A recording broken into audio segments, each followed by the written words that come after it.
Columbia Network takes pleasure in bringing you Suspense.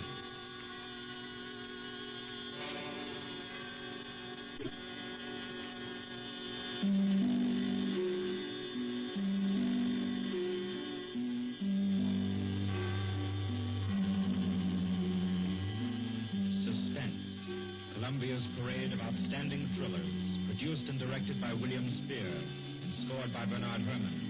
The notable melodramas from stage and screen, fiction and radio, presented each week to bring you to the edge of your chair, to keep you in suspense.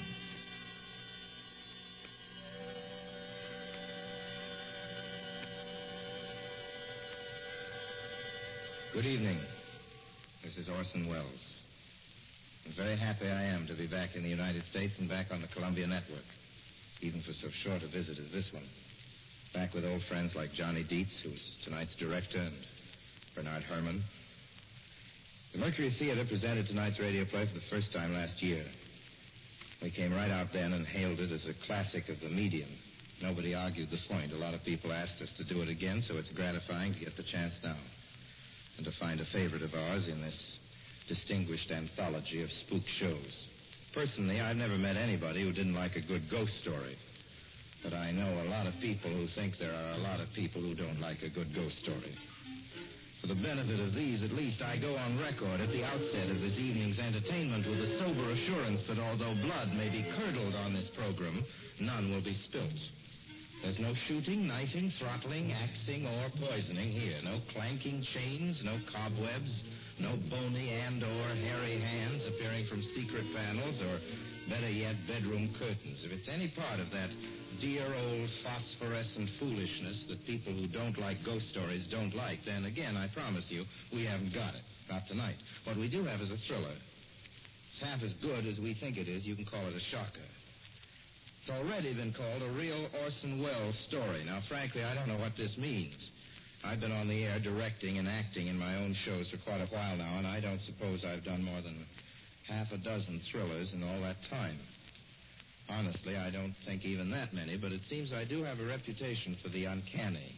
Quite possibly, a little escapade of mine involving a couple of planets, which shall be nameless, is responsible. Doesn't really matter. Don't think I disapprove of thrillers. I don't. A story doesn't have to appeal to the heart. It can also appeal to the spine. Sometimes you want your heart to be warmed, and sometimes you want your spine to tingle. The tingling, it's to be hoped, will be quite audible as you listen tonight to The Hitchhiker. That's the name of our story, The Hitchhiker.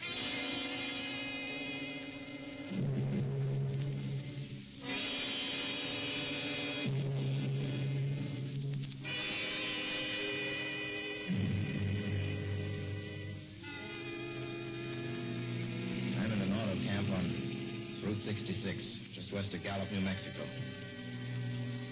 If I tell it, perhaps it'll help me. Keep me from going crazy. I gotta tell this quickly. I'm not crazy now. I feel perfectly well, except that I'm running a slight temperature. My name is Ronald Adams. I'm 36 years of age, unmarried, tall, dark, with a black mustache. I drive a 1940 Buick, license number 6Y175189. I was born in Brooklyn. All this I know. I know that I'm at this moment perfectly sane.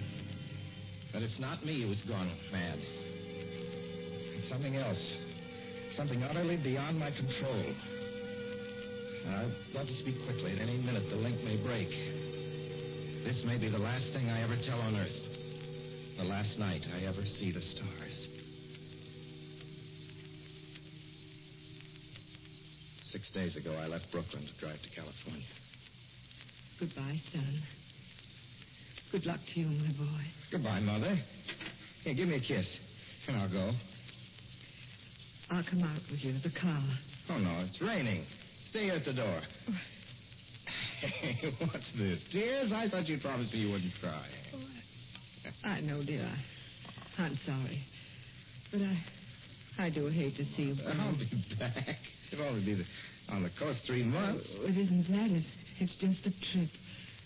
Ronald, I wish you weren't driving. Oh, Mother, there you go again. People do it every day. I know, but you'll be careful, won't you? Promise me you'll be extra careful. Don't fall asleep or drive fast or pick up any strangers on the road. Oh, gosh. I think I was still 17 here, you two. Oh.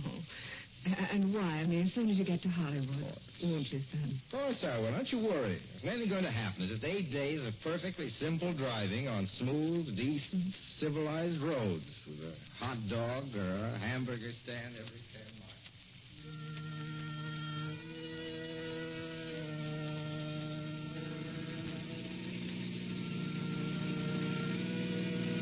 I was in fine spirits. The drive ahead of me, even in the loneliness, seemed like a lark. I reckoned without him. Crossing Brooklyn Bridge that morning in the rain, I saw a man leaning against the cables. He seemed to be waiting for a lift. There were spots of fresh rain on his shoulders. He was carrying a cheap overnight bag in one hand. He was thin, nondescript, with a cap pulled down over his eyes.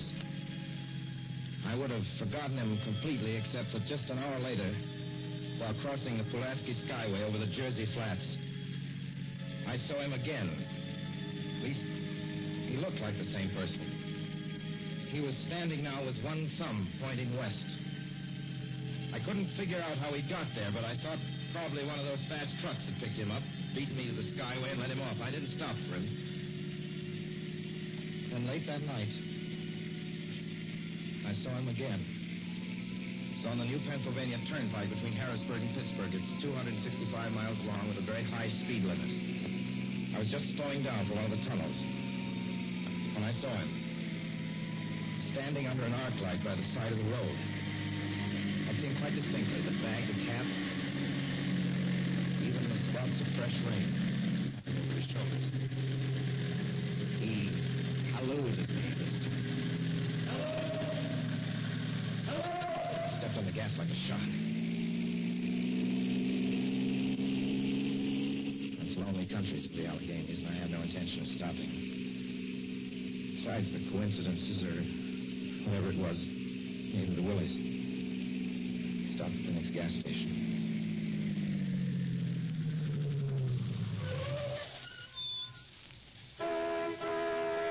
Yes, sir. Fill her up. Certainly, sir. Check your oil, sir? No, thanks.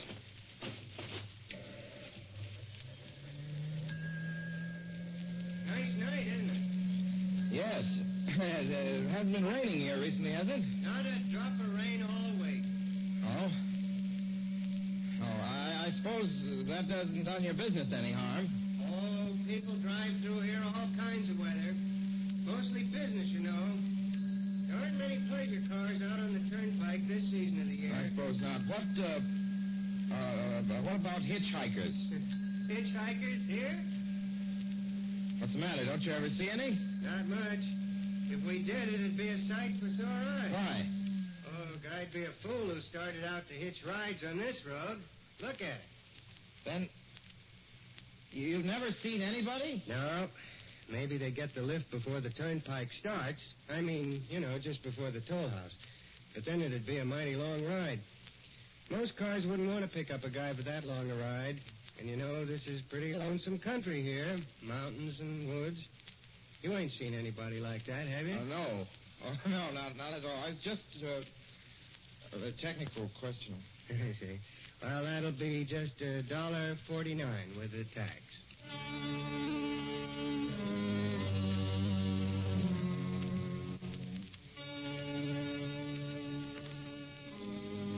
Gradually passed through my mind a sheer coincidence. I had a good night's sleep in Pittsburgh. I didn't think about the man all next day until just outside of Zanesville, Ohio, I saw him again. It's a bright, sunshiny afternoon. The peaceful Ohio fields, brown with the autumn stubble, lay greening in the golden light. I was driving slowly, drinking it in, when the road suddenly ended in a detour. In front of the barrier, he was standing. Let me explain about his appearance before I go on. I repeat, there was nothing sinister about him. He was as drab as a mud fence. Nor was his attitude menacing. He merely stood there, waiting, almost drooping a little, with a cheap overnight bag in his hand. He looked as though he'd been waiting there for hours. And he looked up. He hailed me. He started to walk forward. Hello? Hello? Hello? No, not just now. Sorry. Northern California? No, not today. The other way, going to New York. Sorry.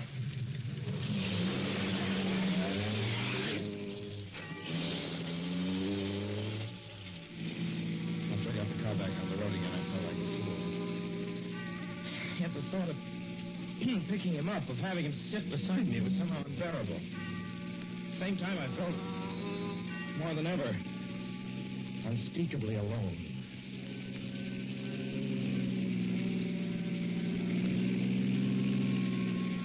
Hour after hour went by. Fields, the towns ticked off one by one. The light changed. I knew now that I was going to see him again. And though I dreaded the sight, I caught myself searching the side of the road, waiting for him to appear.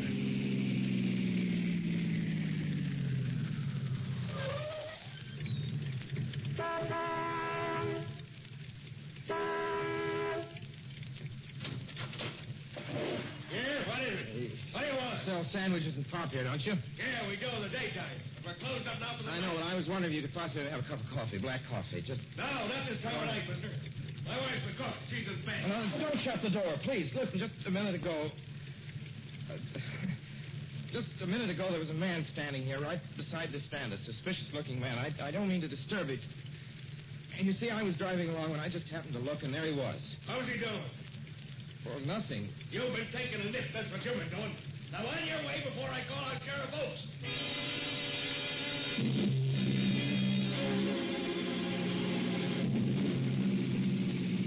I got into the car again and drove on slowly. It's beginning to hate the car. If I could have found a place to stop, to rest a little. I was in the Ozark Mountains of Missouri now. Few resort places there were closed, only an occasional log cabin, seemingly deserted. That's all that broke the monotony of the wild, wooded landscape. I had seen him at that roadside stand. I knew I'd see him again. Maybe at the next turn of the road. I knew that when I saw him next, I would run him down.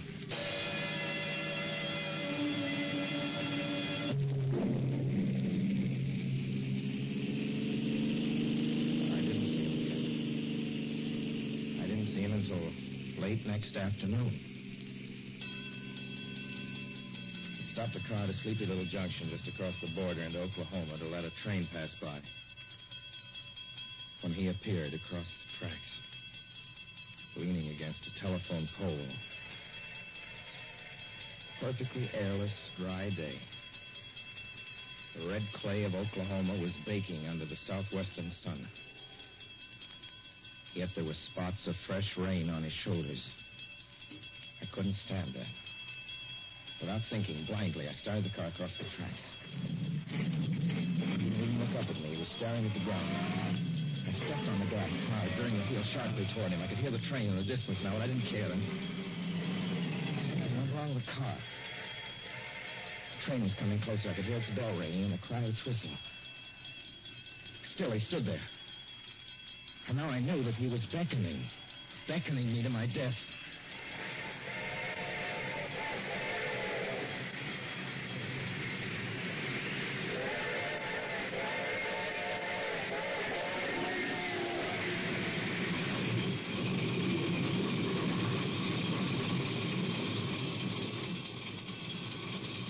Yeah. I frustrated him that time. The starter worked at last. I managed to back up. When the train passed, he was gone. I was all alone in the hot, dry afternoon. After that, I knew I had to do something. I didn't know who this man was, or what he wanted of me. I only knew that from now on, I mustn't let myself alone on the road for 1 minute.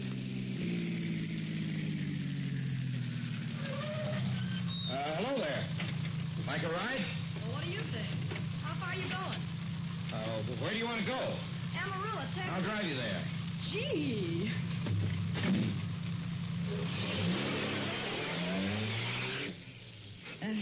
Mind if I take off my shoes? My dogs are killing me. Go right ahead. Oh, gee, what a break this is. Hitchhike much? Sure, only it's tough sometimes in these great open spaces to get the break. I should think it would be, though I'll bet you get a good pickup in a fast car. If you did, you could get places faster than, say, another person in another car, couldn't you? I don't get you. Well, take me, for instance. Suppose I'm driving across the country, say, at a nice, steady clip, about 45 miles an hour. Couldn't a girl like you just standing beside the road waiting for a lift beat me to town? Or any town, provided she got picked up every time in a car doing from 65 to 70 miles an hour? I don't know. What difference does it make? Oh, no difference. It's just a crazy idea I had sitting here in the car. Imagine spending your time in a swell car thinking of things like that. What would you do instead? What would I do? If I was a good-looking fellow like yourself, why, I just enjoy myself every minute of the time. I'd sit back and relax. And if I saw a good-looking girl along the side of the road, hey, look out! Did you see him? See who? A man standing beside the barbed wire fence. I didn't see anybody. It wasn't nothing but a bunch of cows and a wire fence. No? What do you think he was doing? Trying to run into the barbed wire There's a man fence? there, I tell you. A thin gray man with an overnight bag in his hand. And I was trying to run him down. Run him down? You mean kill him? Say you didn't see him back there? You sure? I didn't see a soul. As far as Watch that's for him concerned. the next time and keep watching. Keep your eyes peeled on the road. He'll turn up again. Maybe any minute. There! Look there!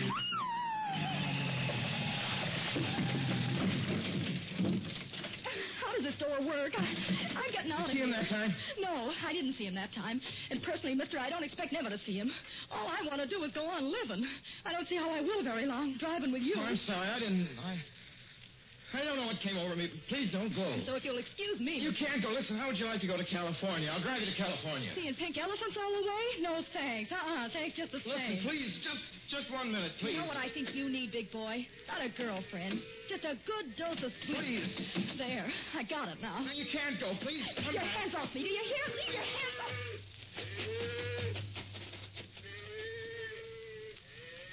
She ran from me. As though I were a monster. A few minutes later, I saw a passing truck pick her up.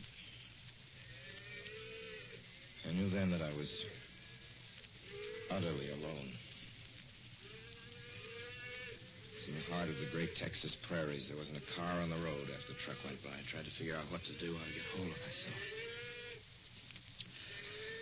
If I could find a place to rest, or even if I could sleep right here in the car for a few hours along the side of the road. I was getting my winter overcoat out of the back seat to use as a blanket when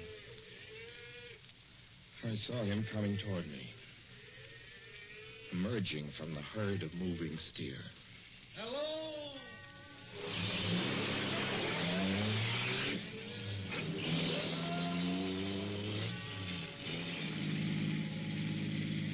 Maybe I should have spoken to him then.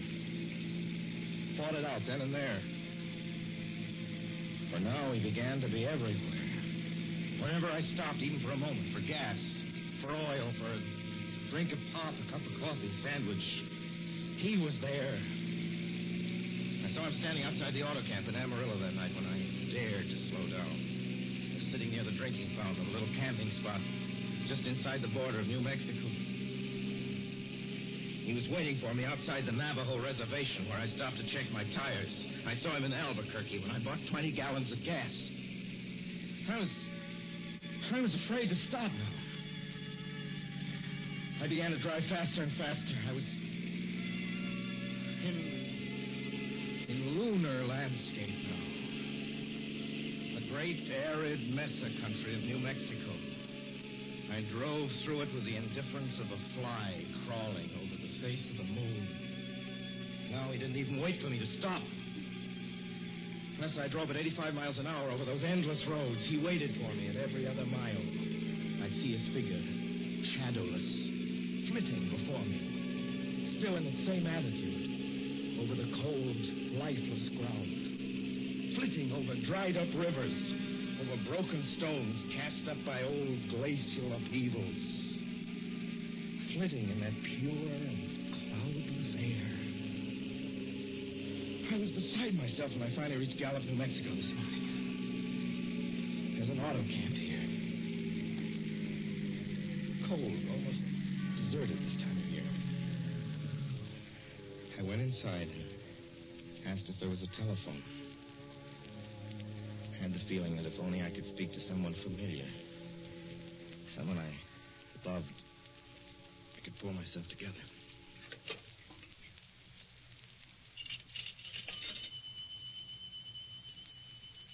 Your call, please. Long distance. Long distance, certainly.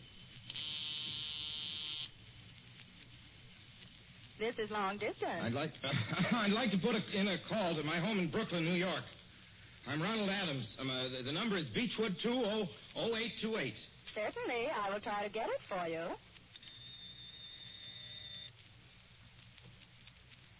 Albuquerque, New York for Gallup. New York. Gallup, New Mexico, calling Beechwood 20828. I'd read somewhere that love could banish demons. It's the middle of the morning. I knew Mother'd be home. I pictured her tall and white-haired in her crisp house dress, going about her tasks. Be enough, I thought, just to hear the even calmness of her voice. Will you please deposit $3.85 for the first 3 minutes? When you have deposited $1.50, will you wait until I have collected the money?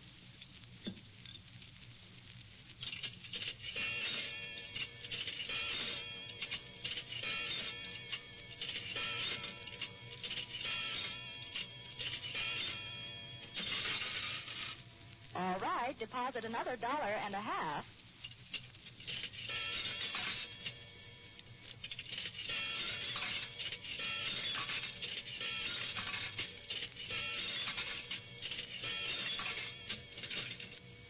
Will you please deposit the remaining 85 cents?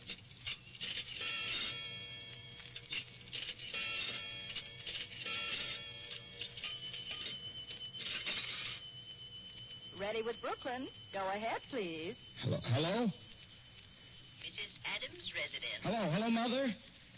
This is Mrs. Adams' residence. Who is it you wish to speak to, please? What?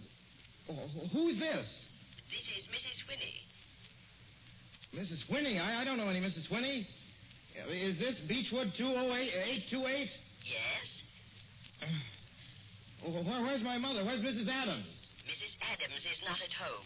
She's still in the hospital. The hospital? Yes. Who is this calling, please? Is it a member of the family? Well, what's she in the hospital for? She's been prostrated for 5 days. Nervous breakdown. But who is this Nervous calling? breakdown? Well, my mother never was nervous. It's all taken place since the death of her oldest son, Ronald. Death of her oldest son, Ronald? Hey, what's this? What number is this? This is Beechwood 20828. It's all been very sudden. He was killed just 6 days ago in an automobile accident on the Brooklyn Bridge. Your 3 minutes are up, sir. Your 3 minutes are up, sir. Your 3 minutes are up, sir.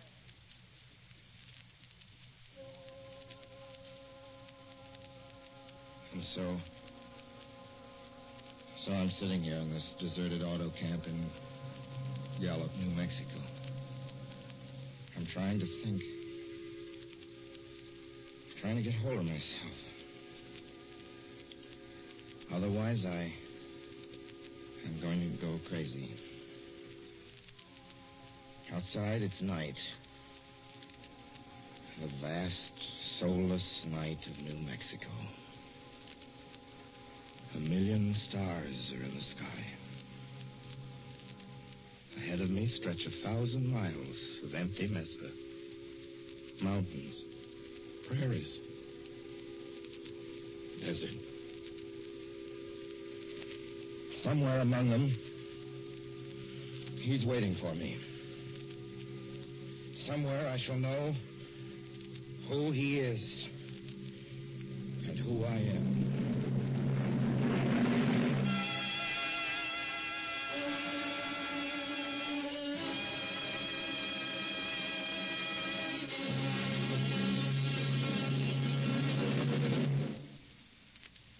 So ends The Hitchhiker, and to Orson Welles our considerable thanks for his playing of the title role.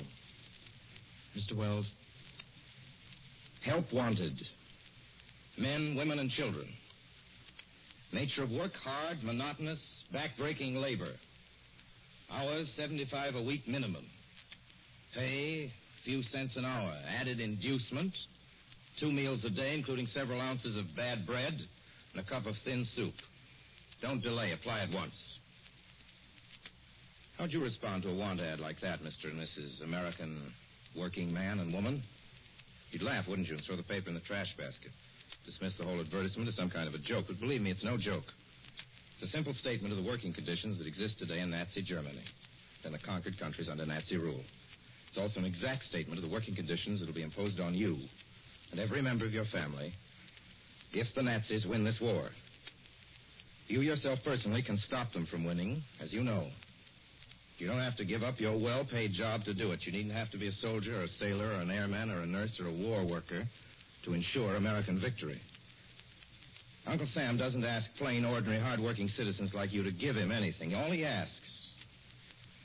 does ask very seriously and very urgently is that you loan him 10 cents out of every dollar you make. That's all there is to it. Lend Uncle Sam a dime to win this war, and he'll pay you back with interest when he's won it.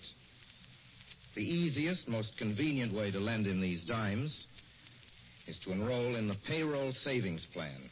Just tell your boss to deduct 10 cents from every dollar he pays you and lend it to Uncle Sam in your name. Sign up for this simple savings plan today, and when victory comes, you'll have war bonds in your pockets instead of Axis bonds on your wrists. Suspense will be heard again 2 weeks from tonight. Next Wednesday night, September 9th, the Columbia Broadcasting System will present over many of these stations at 9:30 p.m. Eastern Wartime an address by W. Averell Harriman, the United States Lend-Lease Administrator in London. Mr. Harriman, as the personal representative of the President of the United States, attended the Moscow conferences between Winston Churchill and Joseph Stalin. Next Wednesday's broadcast will be Mr. Harriman's first public address since his return to this country. Suspense is produced and directed by William Spear. John Dietz was our guest director this evening. Tonight's radio drama was written by Lucille Fletcher. The original score was by Bernard Herrmann.